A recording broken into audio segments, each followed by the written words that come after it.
जय स्टूडेंट, उम्मीद करता हूं सभी स्वस्थ मस्त खुश और सुरक्षित होंगे। आज की वीडियो में डिस्कस करेंगे कुछ बहुत इंपॉर्टेंट टॉपिक्स पर। आज हम बात करेंगे यूपी ट्रिपल एससी से अपकमिंग भर्ती, लोअर पीसीएस से भी पहले हो सकता है 2 भर्ती आपको देखने को मिल जाए। वो भर्ती कौन कौन सी है, कितनी सीटों पे आनी है, उस पर भी बात करेंगे। इसके अलावा जूनियर इंजीनियर, सिविल इंजीनियर की जो सीटें हैं 4600 पदे हैं, उन पदों में और बढ़ोतरी की गई है क्या आयोग की तरफ से, उस पर भी बात करेंगे। कब तक इसका एग्जाम कंडक्ट कराया जा सकता है उस पर भी बात करेंगे। और अपकमिंग जो जेईई की वैकेंसी है कब तक आ सकती है उस पर भी बात करेंगे। इसके अलावा स्टेनो 1224 का क्या एक्सपेक्टेड टाइपिंग की कट ऑफ जा सकती है, पेपर का लेवल कैसा था, कितनी कट ऑफ है आपकी, कितने मार्क्स आ रहे हैं, तो आप टाइपिंग की प्रैक्टिस में लग जाइए, उस पर भी बात करेंगे। इसके अलावा एक्सरे टेक्नीशियन 382 का रिजल्ट कब तक आ सकता है, क्या इसको लेके विवाद था, किसकी वजह से इसका रिजल्ट डिले हो रहा है, और इसके अलावा क्या इसकी कट ऑफ एक्सपेक्टेड जा सकती है उस पर भी डिस्कस करेंगे। उससे पहले चैनल पे जो भी नए हैं चैनल को लाइक कीजिएगा, सब्सक्राइब कीजिएगा, वीडियो अच्छा लगे तो शेयर करिएगा, लाइक जरूर कीजिएगा।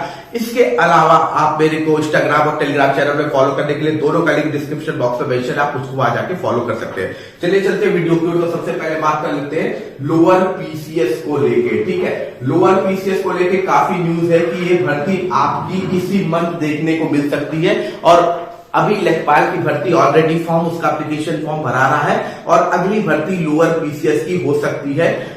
ठीक है, काफी लोग का कहना है, ठीक, क्योंकि ये भर्ती लोअर पीसीएस की लगभग 1700 पदों पर आने वाली है।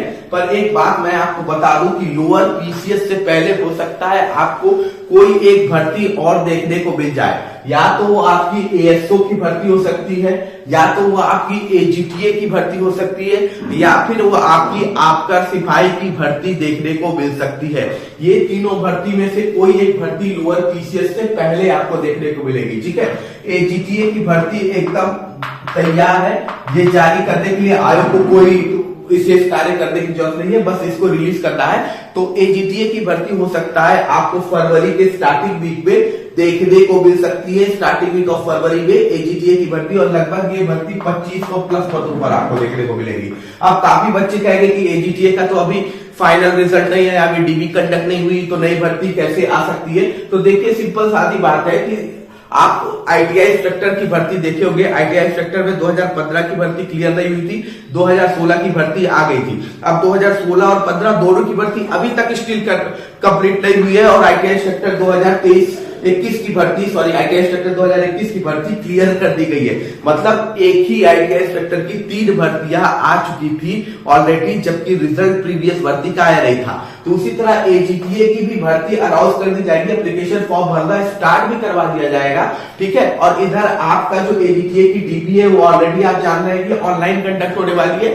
ये डीबी ऑलरेडी कंडक्ट हो गई होती, लेकिन जब ऑनलाइन प्रोसेस पे इसको शिफ्ट किया गया है तो आयोग को थोड़ा सा पोर्टल डेवलप करने में टाइम लग रहा है। एक बार पोर्टल डेवलप हो गया तो फरवरी के मिडिल वीक में एजीटीए और बीपीओ दोनों की वो आपकी डीबी कंडक्ट करा ले जाएंगे, और डीबी लगभग मान के चलिए फरवरी मार्च तक आपको कंप्लीट होती भी दिख जाएगी। ठीक है, तो ज्यादातर चांसेस है कि लोअर पीसीएस से पहले या तो एजीटीए 2500 की भर्ती आ जाए या एएसओ की भर्ती आ जाए। ठीक है, एएसओ की भर्ती भी लगभग 1500 के आसपास पदों पर या 1500 प्लस पदों पर आपको देखने को मिल सकती है, या तो ये भर्ती भी आपको देखने को मिल जाए लोअर पीसीएस से पहले, या इसके अलावा आपका सिपाही की भर्ती भी आपको देखने को मिल सकती है, जो कि 600 पदों पर आने वाली है, 600 प्लस पदों में। तो इन तीनों में से हो सकता है कोई भी भर्ती आपको फरवरी के फर्स्ट वीक में ही देखने को मिल जाए, फरवरी के फर्स्ट वीक में देखने को मिल जाए, जो लोअर पीसीएस से भी पहले होगा। अभी लास्ट जनवरी में लोअर पीसीएस की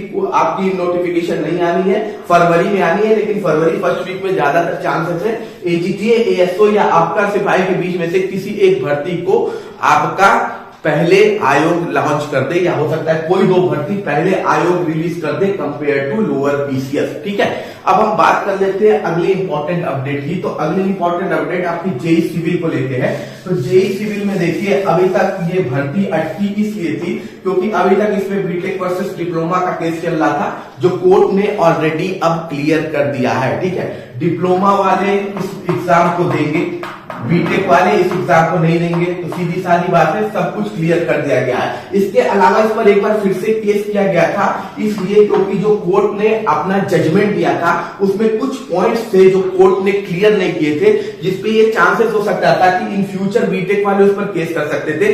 जैसे कि एग्जाम शुरू हुआ, उसी बीच केस हो गया तो होल्ड कर दिया गया, तो उस भी जो भी संभावना थी उसे भी कंप्लीटली खत्म करने के लिए फिर से एक बार इस पर केस किया गया था, ताकि जो भी जजमेंट आया था उसको एकदम क्लियर कट मेंशन कर दिया जाए कि एक्चुअली वो कहना क्या चाहते हैं कुछ पॉइंट्स को, और वो भी क्लियर कट लगभग कर दिया गया है। तो अब चांसेस नहीं है कि बीटेक वाले दोबारा केस करेंगे, तो ये एग्जाम अब कंडक्ट होने में कोई भी डिले नहीं होगा। आप ये मान के चलिए कि अप्रैल मंथ तक आपका ये एग्जाम कंडक्ट हो जाएगा, ठीक है।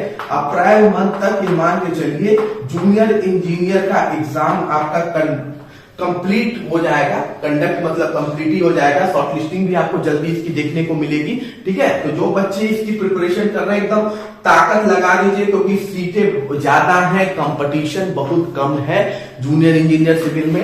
अप्रैल मंथ तक के आपके पास समय है, तो आप पूरी ताकत झोंक दीजिए ताकि आप इजिली इसको क्वालिफाइड कर जाइए, ठीक है। इसके अलावा बच्चों का क्वेश्चन ये भी था कि क्या इसमें और भी सीटें भरेगी। जरूरी नहीं है, देखिए अध्याचन तो आयोग को 1500 और मिला है, ठीक है। 1500 के आसपास अध्याचन सिविल का और भी आयोग को मिला है, लेकिन उम्मीद ये है कि ये जो आपका 1500 सीटें हैं ये आपकी नई भर्ती पैट 2025 से देखने को मिलेगी, ठीक है।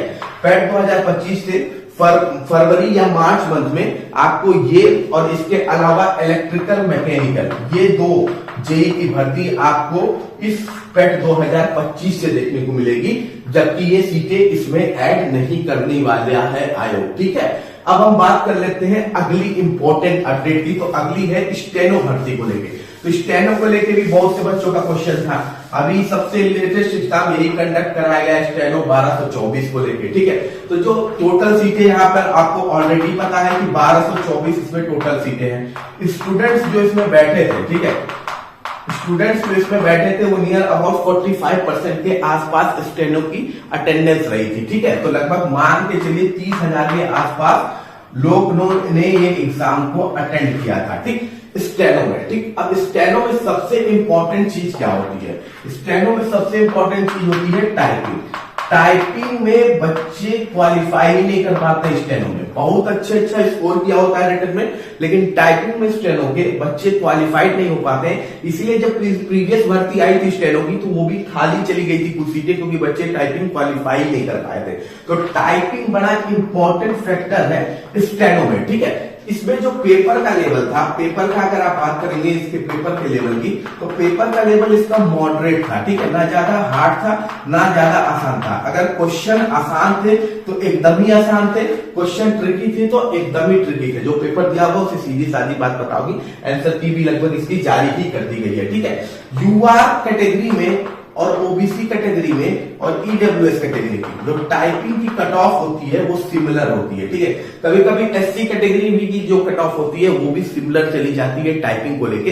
पर मान के चलिए यूआर, ओबीसी और ईडब्ल्यूएस में अगर आप 40 से 42 नंबर पर है, 40 से 42 नंबर अगर आपके हैं तो आप बिल्कुल टाइपिंग की प्रैक्टिस में लग जाइए। 1-2 नंबर प्लस माइनस भी है, अगर 38, 39 पर भी है तब भी आप टाइपिंग पे लग जाइए, क्योंकि इसकी टाइपिंग बहुत ही सीरियसली लेनी होती है, ठीक है। इसकी टाइपिंग ही सबसे टफ है। तो अगर आप 38 भी पा रहे हैं और आप इन 3 कैटेगरी में, तो बिल्कुल आप अपनी टाइपिंग पर पूरी ताकत झोंक दीजिए, जम के सीरियस होकर टाइपिंग की तैयारी कर लीजिए। वही एससी कैटेगरी अगर आप हैं तो आपके पास 31 से 33 मार्क्स के बीच अगर आप घूम रहे हैं तो बिल्कुल आप भी टाइपिंग की प्रैक्टिस शुरू कर दीजिए, पूरी ताकत झोंक दीजिए स्टेनो में टाइपिंग को लेकर, ठीक है। एसटी कैटेगरी की अगर बात करें तो आपका 27 से 29 नंबर अगर है तो आप बिल्कुल टाइपिंग के लिए अपनी पूरी ताकत झोंकिए। तो ये आपकी एक्सपेक्टेड टाइपिंग कट ऑफ हो सकती है स्टेनो की, ठीक है। तो स्टेनो में जो भी पोस्ट पाना चाहता है, स्टेनो में नौकरी करना चाहता है, तो वो इस चीज को सीरियसली ले, इस चीज की प्रैक्टिस अभी से शुरू कर दे, अदरवाइज बहुत ही नुकसान वो झेलेगा। स्टेनो में टाइपिंग ही सबसे टफ है। यहाँ अच्छे मार्क्स वाले रिजेक्ट हो जाएंगे और कम मार्क्स वाले एक्सेप्ट हो जाएंगे, ठीक है। तो इसको लेके थोड़ा सीरियस हो जाइए स्टेनो के बच्चे, खासकर जो ये एग्जाम दिए हैं और जिनका स्कोर इस एक्सपेक्टेड कट ऑफ के आसपास घूम रहा है। अब हम बात कर लेते हैं अगली इंपॉर्टेंट अपडेट की। तो अगली इंपॉर्टेंट अपडेट एक्सरे टेक्नीशियन की है, ठीक है। एक्सरे टेक्नीशियन को लेके भी बच्चे बहुत परेशान हैं। मेरे प्रीवियस वीडियो में सबसे ज्यादा कमेंट एक्सरे टेक्नीशियन के ही बच्चों का था कि इनका रिजल्ट आखिर कब तक आएगा, क्योंकि इनका भर्ती काफी पुरानी भी हो गई है और ये भर्ती डिले होने का मेन रीजन था कि इसमें एक विवाद चल रहा था, ठीक है। वो विवाद जो था वो सिंपल सा ये था क्वालिफिकेशन को लेके, ठीक है। यूपी ट्रिपल एससी में मैक्सिमम विवाद इसी चीज को लेके होता है, क्वालिफिकेशन को लेके। तो एक्सरे टेक्नीशियन में क्वालिफिकेशन में मांगा था डिप्लोमा इन एक्सरे, ठीक है। इसमें क्या मांगा था, डिप्लोमा इन एक्सरे या उसके समकक्ष। ये जो समकक्ष शब्द है ना, इसने मुख्य सेविका को की भर्ती को भी काफी लंबा लटकाया। कई भर्तियों पे समकक्ष शब्द जो होता है ना, इसको ये यूपी ट्रिपल एससी क्लियर करता नहीं है, जिसकी वजह से कई सारी भर्तियों पे यूपी ट्रिपल एससी में लटकने का कारण बना हुआ है, ठीक है। वही समकक्ष चक्कर में इसमें 2 और डिप्लोमा होल्डरों ने पार्टिसिपेट कर लिया। उसमें सबसे पहले एक तो आपके एमआरआई वाले थे, एमआरआई वालों ने किया, और दूसरा आपका सीटी स्कैन वालों ने भी किया, ठीक है। तो जिन्होंने डिप्लोमा सीटी स्कैन से भी किया था और डिप्लोमा एमआरआई से भी किया था, वो भी इस को भर चुके थे, ठीक है। और इंटरेस्टिंग बात थी, वो भी इसमें शॉर्ट लिस्टेड हो गए थे। उसके बाद जिन्होंने डिप्लोमा एक्सरे से किया था उन्होंने इस पर ऑब्जेक्शन किया था, और जिसकी वजह से ये पूरी भर्ती का रिजल्ट लटक गया था, ठीक है। और अभी भी अगर देखा जाए तो अभी भी जो आयोग है उसने एक एप्लीकेशन भेजा हुआ है स्वास्थ्य विभाग को, ठीक है। जो आयोग है उन्होंने एप्लीकेशन भेजा हुआ है स्वास्थ्य विभाग को कि ये क्लियर कट करे कि क्या एमआरआई और सीटी स्कैन को लिया जा सकता है कि नहीं लिया जा सकता है। अभी स्वास्थ्य विभाग की तरफ से रिस्पॉन्स नहीं मिला है आयोग को, और रिस्पॉन्स मिलने के बाद आयोग आने वाले 10 दिन में आपका रिजल्ट क्लियर कर देगा, ठीक है।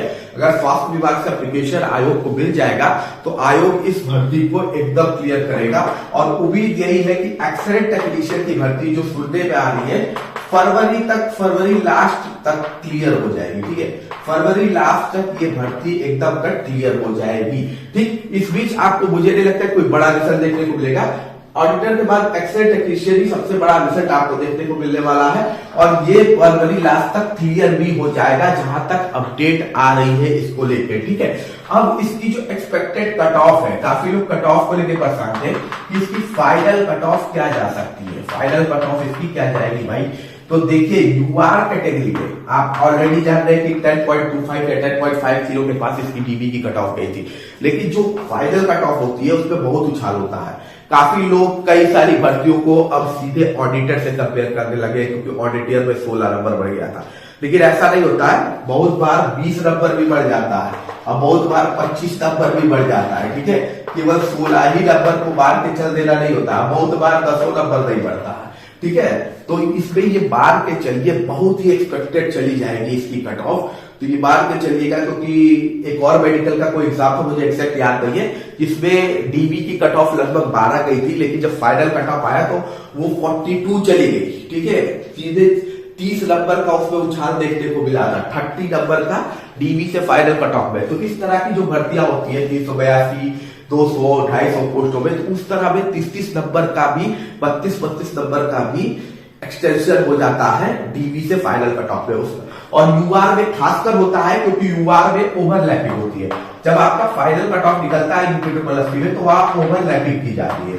इस ओवरलैपिंग में जो ओबीसी, ईडब्ल्यूएस, एससी के भी बच्चे हैं जिनकी कट ऑफ यूआर के बराबर आ रही है, तो उनको ऊपर वहां पर भेज दिया जाता है, ठीक है। अगर यूआर में सीट अवेलेबल है तो, ठीक है। तो मेरे हिसाब से जो यूआर की कट ऑफ इसमें जाएगी बहुत होगी, तो ये आपकी 42 से 44 के बीच में होगी। ये मैक्सिमम होगी, मैंने कहा है, ठीक है। मैक्सिमम आपकी हो सकती है तो 42 से 44 हो सकती है। 44 से 1 इंच भी आगे नहीं बढ़ेगी इसकी कट ऑफ, जहां तक मुझे उम्मीद है, ठीक है। ओबीसी की अगर बात करें, अदर बैकवर्ड क्लासेस की, तो ये 40 से 42 के बीच में ही घूमेंगे। 40 से 42 के बीच में ये घूमेंगे, तब भी हो सकते हैं, लेकिन ज्यादा नहीं जाओगे। देखिए मैं पहले बोल रहा हूं कि मैक्सिमम नहीं जाएगा, मिनिमम हो सकता है, मैक्सिमम इससे आगे जाने की उम्मीद बहुत कम है, ठीक है।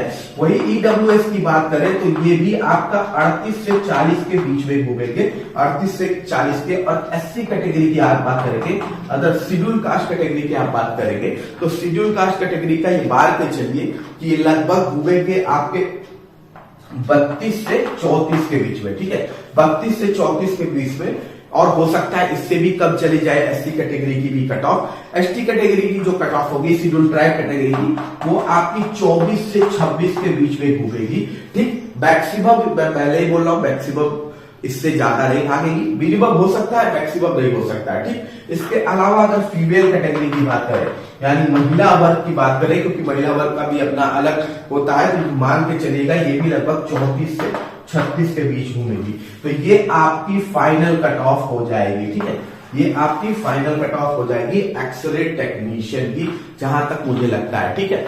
इससे कम हो सकती है, ज्यादा बिल्कुल होने के चांसेस नहीं है। बाकी आपके हिसाब से क्या क्वेश्चन है, आपके हिसाब से क्या कट ऑफ जा सकती है, आप कमेंट बॉक्स में मेंशन कर सकते हैं। मिलते हैं अगली वीडियो में। जय हिंद, जय भारत।